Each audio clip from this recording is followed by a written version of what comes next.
Most financial advice is noisy. It either flatters you, or it scares you, or it sells you something.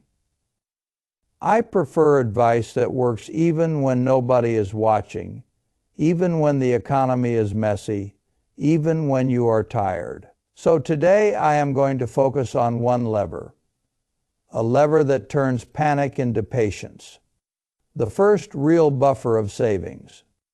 Let's put aside the fantasies of becoming a billionaire for a moment. Today I want to wrestle with a very specific number. That number is not $1 million. It is not $10 million. That number is $20,000. If you mention this number to people on Wall Street, they might laugh at you because that might just be the cost of the wine at their dinner. But if you ask me, or if you ask Charlie Munger, we will tell you this $20,000 is the most important, the most difficult, and the most decisive sum of money in your entire life. Why 20,000? Why not 10,000 or 50,000? Because of the intersection of physics and finance. There is a concept known as escape velocity. Imagine a rocket trying to fly into space in the first few minutes of ignition. It burns more fuel than during the rest of the entire journey combined. Why?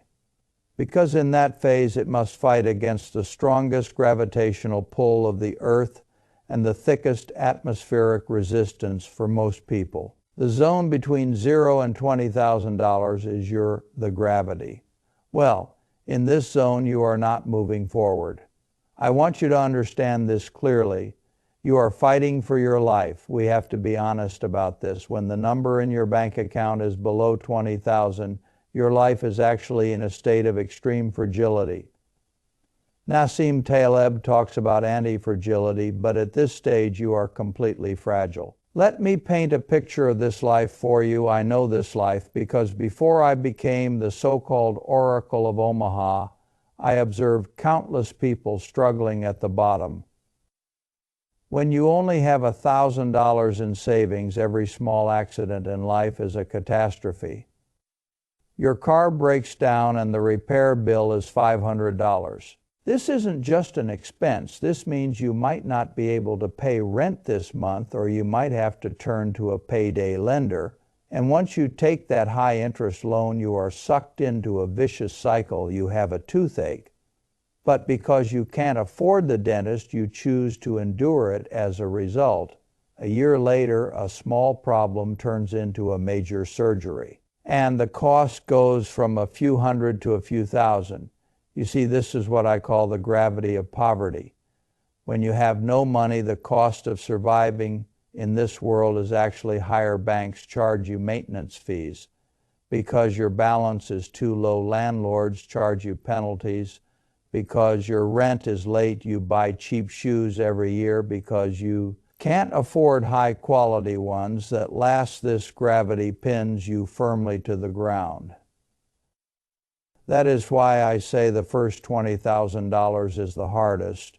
It is like walking through quicksand. Every time you pull one foot out, the other sinks deeper. Charlie Munger has a famous quote, "The first $100,000 is a bitch." But that was by the standards of decades ago in today's economic environment. For an ordinary working-class person, I believe the true psychological threshold is $20,000. Until you save this $20,000, no so-called investment strategy can actually help you. Don't think about stock dividends. Don't think about compound interest curves, because when your principal is nearly zero, a 100% return is still zero. At this stage, the money you earn from investing wouldn't even be enough to buy a hamburger.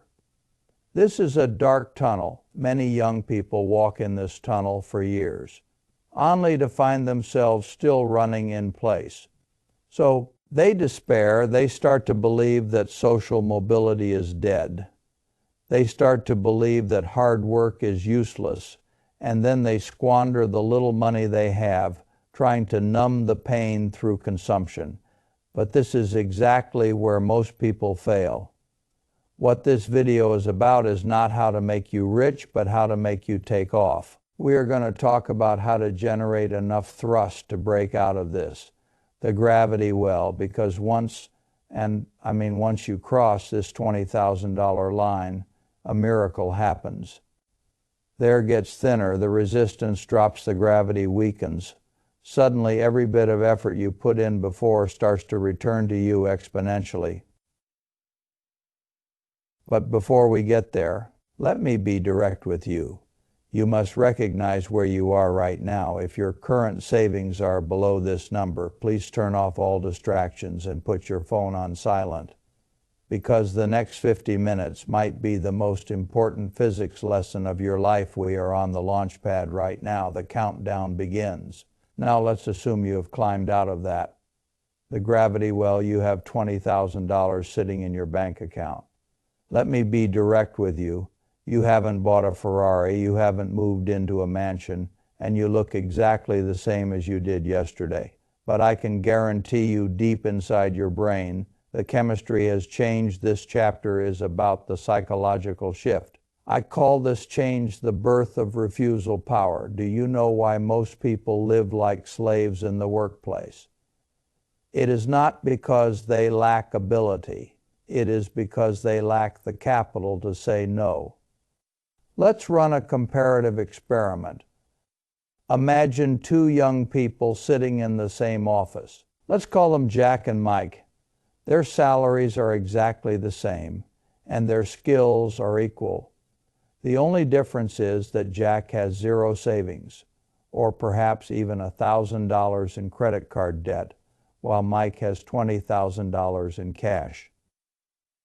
Now, the boss walks into the office and makes an unreasonable demand, maybe ask them to work overtime on the weekend for free, or maybe ask them to sell a product that is clearly defective.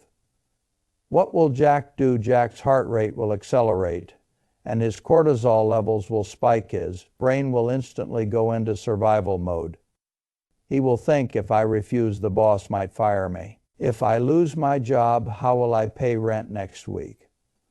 What about my car payment? Fear instantly hijacks his rationality. So even though Jack is completely unwilling inside, he will lower his head and submissively say, "Yes, boss, no problem," in that moment. Jack is not an independent individual. He is a person forced to sell his dignity because of financial fragility. Now look at Mike. Mike has $20,000. This money is enough for him to live for 6 months to a year without any income when the boss makes the same demand.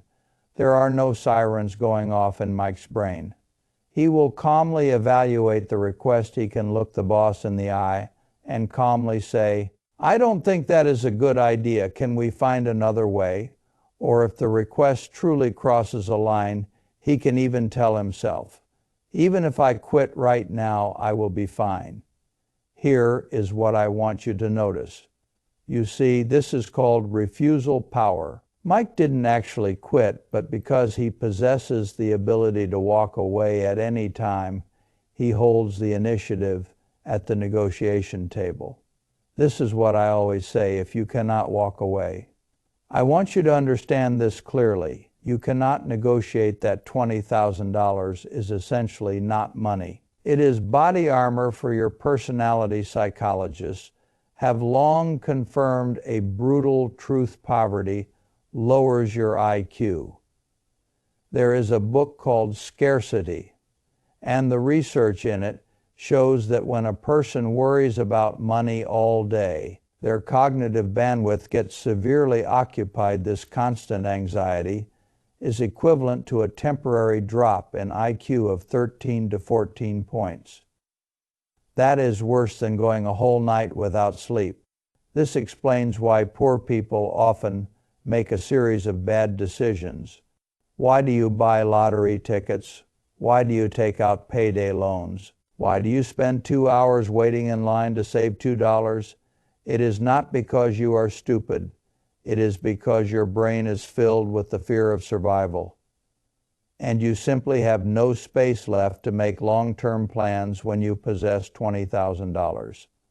The most magical thing happens: your cognitive bandwidth is released. I want you to understand this clearly. You no longer need to worry about next week's grocery bill. So your brain starts to switch from survival mode to strategy mode. I want you to understand this clearly. You begin to see things 3 months or even 3 years down the line. You will find that you become smarter at work, more confident in social interactions, and even your temper improves. This is not because you read some self-help book, but because you turned off that survival alarm that has been screaming in your head. Many people ask me, Warren, what is true wealth? Truth is not how many yachts you can buy. It is waking up in the morning and being able to say, I can do whatever I want today. That $20,000 is the admission ticket to this kind of freedom.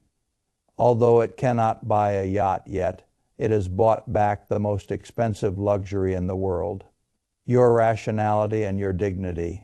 So at this stage, even if your shoes have holes in them, even if you are driving a 15-year-old beat-up car, as long as you have that $20,000 in your account, psychologically you are already far wealthier than those. Driving BMWs but carrying massive car loans, you are no longer walking on a tightrope. Let me be direct with you. You finally have a safety net beneath your feet, and only when you are not afraid of falling can you start attempting difficult maneuvers, such as thinking about how to get richer. Welcome to Chapter 3. If I didn't talk a little bit about math, I wouldn't be Warren Buffett, but I promise you today's math class will not be boring, because it relates directly to when you can retire in the last chapter. We talked about the psychological shift. Now we need to talk about the mathematical shift. The theme of this chapter is the official start of the compound interest machine. Einstein called compound interest the eighth wonder of the world, but most people fail to understand a prerequisite for compound interest. Compounding requires critical mass. Just like a nuclear reactor, if you don't have enough uranium, the reaction simply won't happen in the world of wealth. $20,000 is that critical mass. Let's do a brutal comparative calculation. Assume you are a very smart investor. You are a genius in the stock market, and you can earn a 10% return a year. This is already extraordinary because most professional fund managers cannot achieve this if you only have $1,000 in your hand. He worked hard researching for a whole year, read countless financial reports, beat the market, and earned 10%. What is the result? $100. What can $100 do? Maybe you can take your partner out for a nice dinner or fill your gas tank twice, and then that $100 is gone. It makes no structural change to your quality of life. You still have to worry about next month's rent. Your investment return is swallowed up by the noise of life. Wealth is not only that, but the poor also have to pay higher interest rates on their loans. This is why it is hard for the poor to get rich through investing, as when the base is too small, the snowball of compounding simply cannot get rolling. Now let's see what happens when you possess $20,000.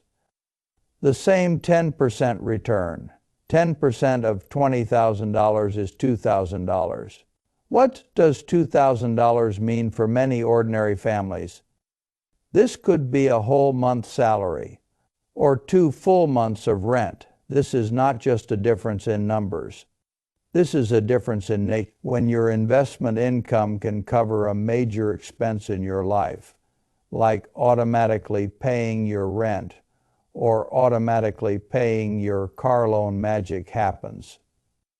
From my perspective, this is the point. You suddenly discover that you are no longer fighting alone. You have gained an invisible partner. This partner doesn't eat, doesn't drink, doesn't sleep, and has no emotions, but every year he faithfully earns. Back a month of freedom for you. I have a famous analogy. Life is like a snowball. The important thing is finding wet snow and a really long hill. that $20,000 is the first tight snowball core you have packed together. If you don't have this core, no matter how much snow you scatter on the hill, it will just be blown away by the wind. It will never gather together. Let's look at how this core rolls over the river of time. We will use a simple mathematical tool called the rule of C, divide 72 by your annual rate of return. And that is the time it takes for your assets to double. If you put this $20,000 into a standard index fund, assuming an annual return of 7 to 10%, this means every 7 to 10 years your money automatically doubles. 20,000 becomes 40,000, 40,000 becomes 80,000. 80 becomes 160, 160 becomes 320, 320 becomes 640. Please note during this process, I want you to understand this clearly. You don't even need to deposit a single extra penny as long as you don't touch it, as long as you let it roll down that long hill. By the time you retire, this initially insignificant $20,000 will turn into a huge sum. This is why I say before you save $20,000, do not care about the rate of return. Many young people only have a few $1,000s, yet they are obsessed with options, cryptocurrencies, or those junk stocks that claim to multiply 10 times. Why? Because they feel their principal is too small. So a 10% return is meaningless. They want a 500% return. This is 10-year-old suicidal mathematical logic precisely because you look down on that 10%, you took the risk of a 100% loss. And as a result, your principal went to zero. Here is what I want you to notice. You have to go back to the starting line and start carrying bricks all over again. Mark my words, before $20,000, your primary task is defense. It is accumulation. It is squirreling away every acorn like a squirrel at this stage. The importance of principal far outweighs the rate of return. You must back this first pile of white snow tight through selling your labor and time and through an extremely frugal lifestyle. This is a purely physical process. There are no tricks to it once you have packed this snowball and placed it on the hill. The rules of gravity changed before gravity was hindering you from climbing up now. Gravity starts helping you roll down. This is the turning point from being human-driven to capital-driven. Before this line, you work for money. After this line, money starts working for you. Although it is just an intern at first and doesn't earn much, it grows much faster than you can imagine. Now we arrive at the most dangerous and darkest chapter of this video, if the previous chapters were about how to climb out of the deep well. This chapter is about how not to fall back in. I call this chapter the Great Filter. In the Fermi paradox, the Great Filter refers to a threshold in the evolutionary process that is extremely difficult to cross. The vast majority of life forms go extinct before this threshold in the process of wealth accumulation. $20,000 is that Great Filter. Statistics tell us that many ordinary people actually have had $20,000 in savings at some point in their lives. Maybe even more than once, but why do the vast majority end up broke? Because they fail to pass through this filter. This is a brutal psychological trap. When you have $20,000 in your hand, the temptation you face is 10,000 times greater than when you had no money. This is what I call the reward trap. Think about it. You worked hard for 3 years eating instant noodles every day, buying no new clothes, and finally saved up $20,000. At this moment, your brain generates a strong psychology of compensation. It tells you, hey, you have worked so hard, you are a rich person now, you should reward yourself. Coincidentally, at this very moment, your 10-year-old Toyota breaks down again. I want you to understand this clearly. You walk past a car dealership and see a brand new shiny SUV, the down payment is exactly $20,000. The devil in your ear says, "Buy it, I have money, I can afford it." This is the moment the filter activates. Most people fall right here. They sign the check and drive that new car home in that moment. They feel incredibly proud. They feel like they have succeeded. But what I see is a different scene. I see a person who has personally killed the golden goose that just hatched. That car you bought is not an asset. It is a liability the second you drive it off the lot. It depreciates by 20%, even worse. For the sake of this car, you have blown your newly established core. Of compound interest to smithereens, you haven't just returned to square one, you have taken on a new car loan, higher insurance premiums, and higher gas cost. The gravity well opens up again and sucks you back in. And this time, because you have tasted the pleasure of a new car, you can no longer endure the hardship of frugality. You may never get another chance to climb out in this lifetime. Aside from your own desires, there is an external force trying to pull you down. Sociologists call this the crab bucket effect. If you put one crab in a bucket, they can crawl out. But if you put a group of crabs in a bucket, whenever one tries to crawl out, the crabs underneath will grab it with their claws and drag it back down.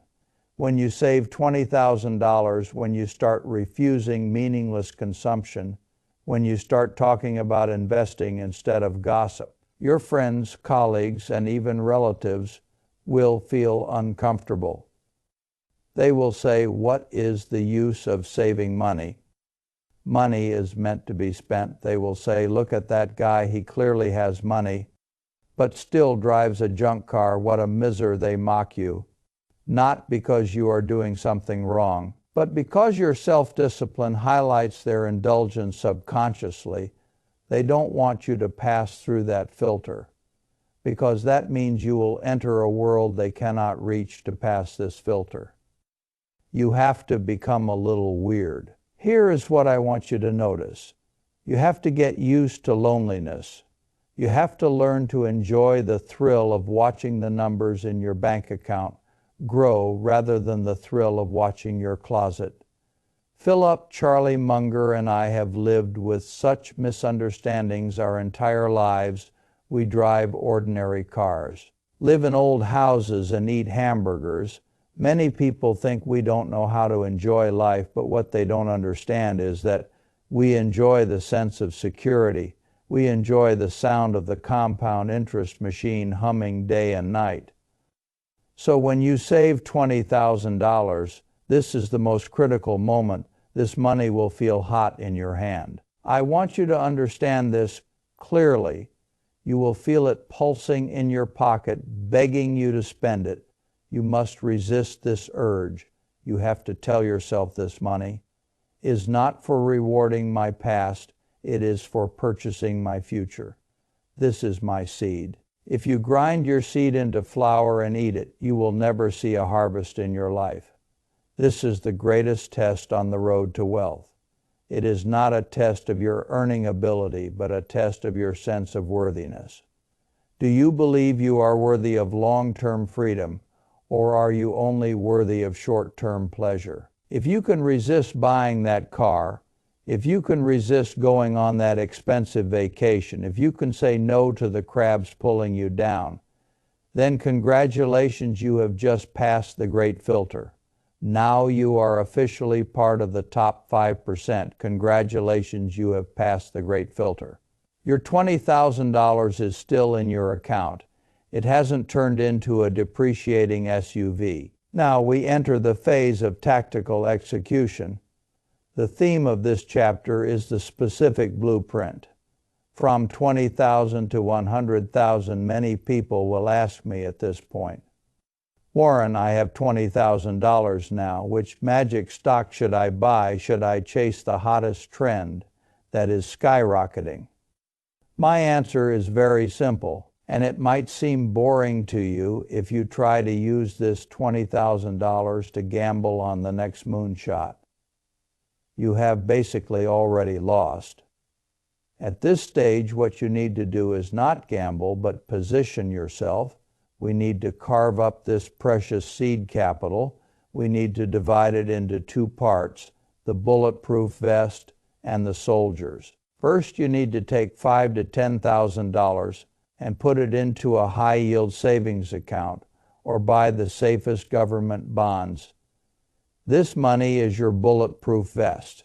This money is absolutely untouchable. It is not for investing. It is for buying a good night's sleep. From my perspective, this is the point. You should treat it as your private insurance company when your car breaks down when you get sick. Or when you suddenly lose your job, this money will rush to the front. Lines and block the bullets of life only when you have this layer of body armor. Do you dare to hold on for the long term on the investment battlefield? Many people lose money in the market. Not because the market is bad, but because they didn't have a bulletproof vest. When the market crashed by 30%, they happened to need cash urgently. So they were forced to cut their flesh and exit at the lowest point. That is the stupidest way to die. So the first $10,000 must be in cash equivalents. The remaining $10,000 to $15,000 are your soldiers for the vast majority of ordinary people who possess no insider information and no professional analytical skills. I have only one piece of advice. Do not try to find the needle in the haystack. You should buy the entire haystack. Look for those low-cost index funds that track the entire broad market. Send your soldiers out and let them occupy the economic territory of the entire country. From my perspective, this is the point. You don't need to study candlestick charts, and you don't need to listen to rumors. You just need to let them stay there and harvest the dividends of the entire economy's growth for you as long as humanity is progressing and as long as businesses are creating profits. This portion of your assets will slowly inflate over time. However, this is not enough simply relying on this $10-something thousand to snowball in the market while it will make you rich is too slow. You need a turbocharger. This brings me to the second point, the utilization of asymmetric risk. When you are broke, you cannot afford any risk. But when you have $20,000 as a cushion, here is what I want you to notice.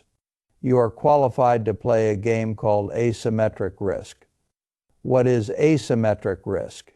It means your downside loss is limited, but your upside gain is infinite. The best example is investing in yourself. Take $1,000 not to gamble in the market, but to buy a course, earn a certificate, or learn a new skill. If you can't learn it, from my perspective, this is the point. You lose merely $1,000, and sometimes this is a limited loss. But if you learn it, this skill might increase your monthly salary by $500. That is $6,000 a year and $60,000 in 10 years. I want you to understand this clearly. You see, invest $1,000, return $60,000 in the financial market. No legal investment can offer this rate of return. But in the investment of human capital, it is the norm. What did that $20,000 give you? It gave you a buffer period where you won't starve, even if you fail. From my perspective, this is the point. You can use this time to try a side hustle, to do trial and error, and to find a second income curve. This is the fundamental difference between the poor and the middle class. The poor, lacking a buffer, can only sell cheap labor day after day, whereas you have a buffer and you can spend money to purchase future earning power at this stage. Your goal is to sprint to $100,000 as fast as possible. Charlie Munger says the first $100,000 is the hardest, but going from $20,000 to $100,000 is much easier than going from 0 to 20,000, because at this time you are driven by dual engines. One is the compound interest engine in the market, which is small but turning. The other is the active income engine brought by your self-investment. Finally, I want to give a stern warning to people at this stage. This is my death list. On this road from 20,000 to 100,000, there are 3 pits that will instantly bring you back to zero. First, do not use leverage. Never borrow money to invest because you have $20,000. Many institutions will be happy to lend you money. Do not listen to them. Leverage will reduce your time advantage to zero. As long as the market fluctuates a little, you will be forcefully liquidated. Second, do not touch complex derivatives. You don't understand anything that promises high short-term returns is usually a trap designed for you options, futures, high-frequency trading. Those are slaughterhouses for professionals, and you enter as a lamb to be slaughtered third. Do not buy a house at this stage. I know this sounds counterintuitive, but $20,000 is too stretched for a down payment. If you buy a house now, here is what I want you to notice. You will be burdened with a heavy mortgage and your cash flow will be locked dead. That refusal power you just gained, that freedom to say no, will instantly vanish. Let me be direct with you.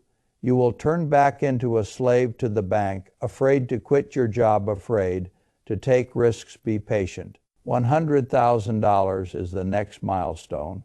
When you reach $100,000, the roar of the compound interest machine will be too loud to ignore by then. You are not just rolling a snowball, you are triggering an avalanche. But now, before that, please put on your bulletproof vest, deploy your soldiers, and strive to increase your own value. The final chapter we are going to discuss is not about the numbers in your bank account, but about your quality of life as a human being. The theme of this chapter is redefining wealth. When you save $20,000, you might feel disappointed, because when you look in the mirror, you realize you look exactly the same. You have no luxury watch, no fancy car, and even your clothes are last year's style. But I want to tell you a secret that most people overlook. This money is paying you an invisible dividend. This dividend is called a low cortisol life. Cortisol is the stress hormone. When you have no money, when you are worried about next month's rent, your cortisol levels are chronically elevated. This hormone is slowly poisoning your body. It causes insomnia. It makes you anxious. It makes you lose your temper with your family, and it even crashes your immune system. The stress of poverty is, in fact, a chronic disease.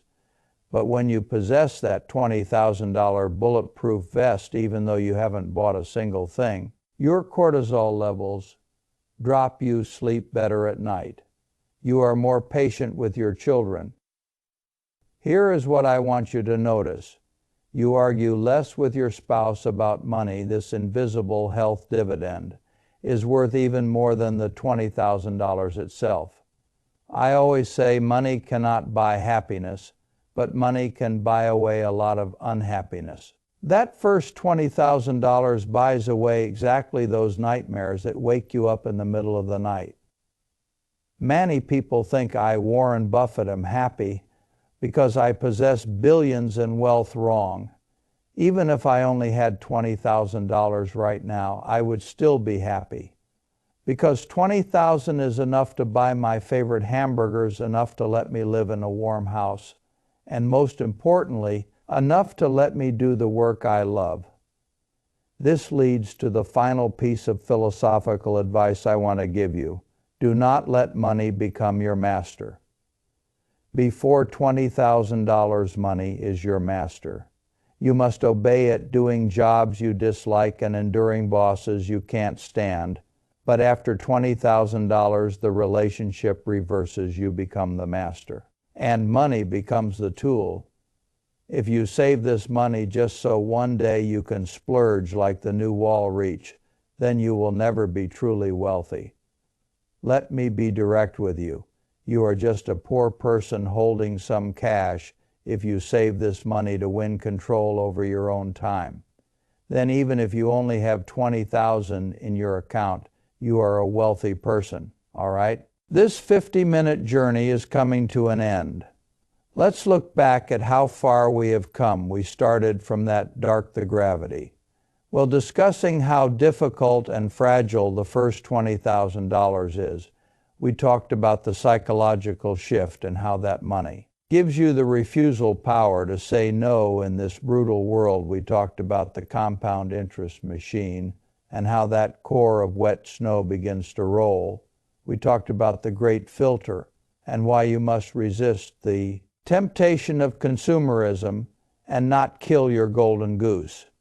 Finally, we gave you a specific blueprint on how to put on your bulletproof vest, deploy your soldiers, and conquer. That first 100,000, you see all of this. The fulcrum that can change your entire destiny is actually just that meager $20,000. It sounds so small, but in the eyes of those who understand it, carries the weight of a mountain. If you haven't reached this number yet, don't lose heart. Ignore those showing off their wealth on social media. That is noise. Focus on your own feet. I don't want this video to be just another piece of entertainment that you enjoy watching and then forget. I want to issue a challenge if you are serious. If you truly want to climb out of that, the gravity, well, I want you to write down in the comment section your current status and what you are prepared to sacrifice to save this $20,000. Maybe it is, I am giving up coffee. Maybe it is, I am not buying new shoes. Maybe it is, I am starting a side hustle. Write it down.